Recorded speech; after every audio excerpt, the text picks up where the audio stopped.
नमस्कार, मैं जितेंद्र चतुर्वेदी। तो किसकी लॉन्ड्री में जाने से किसका करप्शन धुल जाएगा, ये बहस बहुत तेज हो चली है। विपक्ष सत्ताधारी दल को आड़े हाथ ले रहा है और उस पर एजेंसियों के दुरुपयोग का आरोप लगा रहा है। हालांकि जो घटनाक्रम चल रहा है उस घटनाक्रम में आप देखिए तो सदन से लेकर सड़क तक विपक्ष भाजपा पर हमलावर है। भाजपा एक ही बात करी कि साहब आपने करप्शन किया है, तो एजेंसियां आपके भ्रष्टाचार को उजागर कर रही हैं और जहां मामला हवाला कहा जा रहा है वहां ईडी भी चली जा रही है, जरूरत पड़ेगी तो एनआईए भी चली जाएगी। इस तरह की तमाम चीजें हो रही हैं और इन सब में अगर आप देखें तो दो लोगों की समस्या सबसे ज्यादा बढ़ी हुई दिखाई दे रही है। एक तो है लालू कुनबा और दूसरा ईमानदार पार्टी के अगुआ और उनके विश्वस्त मनीष सिसोदिया। अगर हम बात आम आदमी पार्टी की पहले करें तो आप देखें कि ये जो दारू घोटाला है वो दरअसल इनके गले की फांस बनता जा रहा है। और अभी 3 घटनाएं ऐसी हुई हैं जो ये बता रही हैं कि ये जो 17 मार्च तक का समय है ना, ये बड़ा भारी गुजरने वाला है मनीष सिसोदिया के लिहाज से भी और आम आदमी पार्टी की सरकार और उनके अगुआ के लिहाज से भी। क्यों? देखिए, 17 मार्च तक ईडी की रिमांड में रहेंगे मनीष सिसोदिया। अब उस दरमियान जो 2-3 बातें होनी है जो ईडी ने कोर्ट में भी बताई थी, उसमें एक तो यह है कि जो 292 करोड़ रुपए हैं जिसका वो मनी ट्रेल कर रहे हैं, फिर 100 करोड़ रुपए और रिश्वत वाला जो है वो, और जो एक बड़ी चीज है इसमें वो आमने सामने बिठाकर पूछताछ करना, और उसका सिलसिला अब एक तरीके से आप कहें कि शुरू हो चला है, ऐसा संकेतों से दिखाई दे रहा है। अरुण रामचंद्र पिल्लई को ईडी का दावा है कि वो फ्रंटमैन है। किसके? के कविता के। उनको उनकी जो है 3 दिन की और कस्टडी मिल गई है ईडी को। वो 16 मार्च तक ईडी की कस्टडी में रहेंगे और उनको अब वो 16 मार्च तक रहेंगे और 17 मार्च तक मनीष सिसोदिया कस्टडी में ही है। और अरुण रामचंद्र पिल्लई और अमनदीप ढल को एक बार लेकर तिहाड़ जा चुकी है अपने साथ मनीष सिसोदिया से पूछताछ करने के लिए ईडी। तब वो ईडी की हिरासत में नहीं थे। अब 16 तारीख तक कस्टडी मिली है और इसी दरमियान आप देखें कि वहां अरुण रामचंद्र पिल्लई भी हैं, अब मनीष सिसोदिया भी हैं, और इधर से बुची बाबू को सम्मन किया गया है। वो 15 मार्च को आएंगे, ईडी से मुखातिब होंगे, ईडी पूछताछ करेगी। बुची बाबू वो शख्स हैं जिन्होंने अपने बयान में ये बताया था, और ये बयान उनका जो है वो संभवतः 23 फरवरी 2023 का है, जिसमें उन्होंने खुलासा किया था कि के कविता और दिल्ली के सीएम और डिप्टी सीएम में राजनीतिक पॉलिटिकल अंडरस्टैंडिंग, राजनीतिक समझबूझ है। बुच्ची बाबू ने बहुत कुछ राज खोले थे, अब वो आएंगे जब दोबारा, तो और क्या क्या राज खोलेंगे, एक ये सवाल है। दूसरा सवाल ये भी है कि वहां 2 लोग मौजूद ही हैं, सिसोदिया साहब और पिल्लई साहब। अब बुची बाबू आएंगे तो क्या अब जो कन्फ्रंटेशन होगा उस कन्फ्रंटेशन में और क्या क्या चीजें निकल कर आएंगी। और ये गौर करिएगा कि 15 मार्च के बाद 16 मार्च को ही 15 मार्च को ही मुझे लग रहा है कि समन्वय सिया 15 को ही आएंगे, 16, जी हाँ, 16 मार्च को जो सम्मन है वो के कविता आएंगी। तो अब ये जो सिलसिला है, इस सिलसिले में ऐसा लगता है कि आमने सामने बिठाकर बहुत सारे राज खुलेंगे और उस राज में उस रिश्वत की भी बात खुलेगी और वो तमाम रुपए पैसे कैसे आए गए ये भी आएगा। इंडो स्पिरिट से क्या संबंध रहा इन लोगों का वो भी निकल कर आएगा, और यह भी बात निकल कर आएगी कि आखिर क्या वजह रही कि इंडो स्पिरिट की फाइल पास करवाने के लिए सिसोदिया साहब इतने उतावले रहे कि 10 बजे रात में उसे पास करा दिया। तो एक तो जो जिस तरह से इस मामले में शिकंजा कसा जा रहा है उसकी वजह से आम आदमी पार्टी जो है ईडी को लेकर, सीबीआई को लेकर उसका अपना एक रवैया है। उधर तेजस्वी यादव का आप देखिए, तेजस्वी यादव का तो अपना जो है समय और कठिन हो गया है।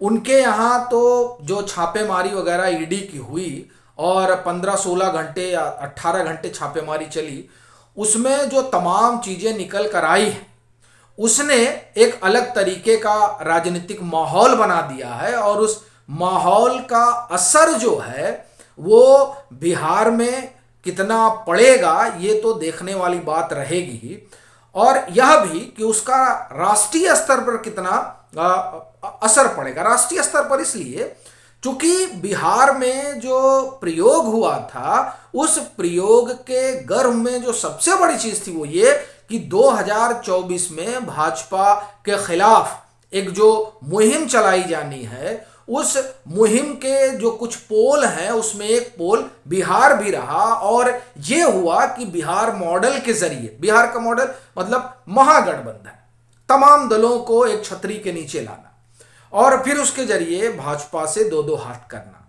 अब सवाल यह है कि बिहार का कौन सा मॉडल देश अपनाएगा अगर वो भाजपा के बरक्स खड़ा महागठबंधन आता है। तो ये मॉडल जो भ्रष्टाचार वाला है, जिसमें आप देखें कि कितने कितने से करोड़ रुपए निकल कर आ जाते हैं और 250 करोड़ रुपए का जो है इधर उधर से होता है ट्रांजैक्शन, 350 करोड़ के आसपास की संपत्ति मिल जाती है, न मालूम कितने किलो सोना और क्या क्या मिलता है। हालांकि इसे लेकर राजद और तेजस्वी यादव का कहना है कि नहीं ये सब जो है प्रोपोगेंडा है। अब न मालूम प्रोपोगेंडा है या क्या है, लेकिन जब इतनी बड़ी बड़ी चीजें निकल कर आती हैं तो जाहिर तौर पर संदेह पैदा होता है और एक परसेप्शन बनता है आवाम के बीच, जिस परसेप्शन को बनाने के लिए एक जमाने में राफेल उठाया गया था और अभी अडानी उठाया जा रहा है। दरअसल वो परसेप्शन ये है कि भ्रष्टाचार का, और उसके जरिए कोशिश 2019 में भी हुई थी और 2024 में भी जब चुनाव हो तब तक इस तरह की एक धारणा बन जाए कि नरेंद्र मोदी की जो अपनी सबसे बड़ी पूंजी है, उनकी अपनी साख है, उनकी जो ईमानदारी है, उस पर कुठारा घात किया जाए। लेकिन समस्या ये हो गई कि मामला उल्टा पड़ते जा रहा है। जो ईमानदार के अगुआ थे उनकी भी समस्या बड़ी हो गई है, चूंकि वो खुद इस तरह के आरोपों में घिर गए हैं। फिर इधर दूसरी तरफ जो जिनके साथ नीतीश जी खड़े होकर और समूचा विपक्ष खड़े साथ मिलकर ये कोशिश कर रहा था कि एक नैरेटिव गढ़ा जाएगा अडानी के जरिए और फिर नरेंद्र मोदी को कटघरे में खड़ा किया जाएगा। लेकिन अब यहाँ क्या हो गया, यहाँ तो लालू प्रसाद यादव के ऊपर जो आरोप रहे और जो जिसमें उनको सजा हुई वो तमाम चीजें एक तरफ, और ये लैंड फॉर जॉब ये अभी इसमें इतना निकल आया, अभी जो IRCTC वाला उसमें ना मालूम कितना निकलेगा। तो ये एक भ्रष्टाचार का, तो दरअसल वो जो नैरेटिव बनाने की कोशिश थी वो नैरेटिव औंधे मुंह गिरता दिखाई दे रहा है। और इधर वो लोग जो अपने आप को सामाजिक न्याय की ताकत कहते थे, जो अपने आप को कहते थे क्या कहते हैं, और जो लोग अपने आप को कट्टर ईमानदार का अगुआ कहते हैं, वो दोनों लोग की ईमानदारी और सामाजिक न्याय का आप एक तरह से कहिए नारा वो अब कटघरे में खड़ा है। और बात अब ये होने लगी है कि ये ईमानदार रहे तब तो जो है पूरा मैखाना ही खोलने में निकल गए थे, और ये साहब सामाजिक न्याय की बात करते हैं। और सामाजिक न्याय की बात करने वालों के यहाँ अगर इस तरीके से खजाने का जखीरा मिल रहा है तो इनकी ईमानदारी को लेकर अब क्या कहा जाए। तो ये जो एक परसेप्शन बन भी रहा है और उस परसेप्शन को बनाने में यथार्थ की भी बड़ी भूमिका दिखाई दे रही है।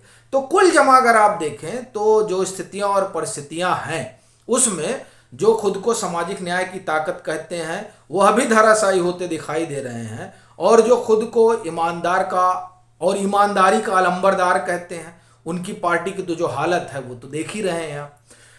रही बात नीतीश जी की, तो नीतीश जी के लिए संकट बड़ा हो गया है कि वो अब ईमानदारी उनका जो आप ये कहें कि भ्रष्टाचार के खिलाफ रहे हैं, तो अब वो किसके साथ खड़े रहें। और दरअसल उनका जो ये इस समय असमंजस है वो सुशील मोदी कह तो रहे हैं कि खुश हैं, खुश इसलिए हैं क्योंकि अब ये जो उनको ठेला जा रहा था कि नहीं साहब आप तो कुर्सी खाली करिए, तो वो वाला मसला तो टल गया। लेकिन उनकी जो अपनी छवि है सुशासन बाबू की, और उनकी जो अपनी छवि है कि वो बड़े ऑनेस्ट है, उनकी जो अपनी छवि है कि कभी करप्शन के साथ खड़े नहीं रहते, वो तमाम चीजें जो है, ये जिस तरह से ईडी और सीबीआई छापा मार रही है, उसमें जो खजाने निकल रहे हैं, उस उनकी इमेज पर जो है उससे दाग लग सकता है, उनकी इमेज खराब हो सकती है कि साहब आप हैं ईमानदार लेकिन खड़े किसके साथ हैं। तो इसने भी उनकी समस्या बढ़ाई और इस वजह से बिहार में भी एक हलचल तो है ही है। अब ये देखने वाली बात रहेगी कि बिहार में क्या होता है। एक और दूसरा, ये जो मुहिम नरेंद्र मोदी की सरकार ने शुरू की है भ्रष्टाचार के खिलाफ, ये मुहिम किस तरीके का राजनीतिक रूप रंग लेती है। लेकिन एक बात जो साफ दिखाई दे रही है वो ये कि सामाजिक न्याय की बात करने वाली राजद हो या वो महागठबंधन हो वह भी, और आम आदमी पार्टी वह भी, इन लोगों का संकट तो बड़ा हो गया ही है।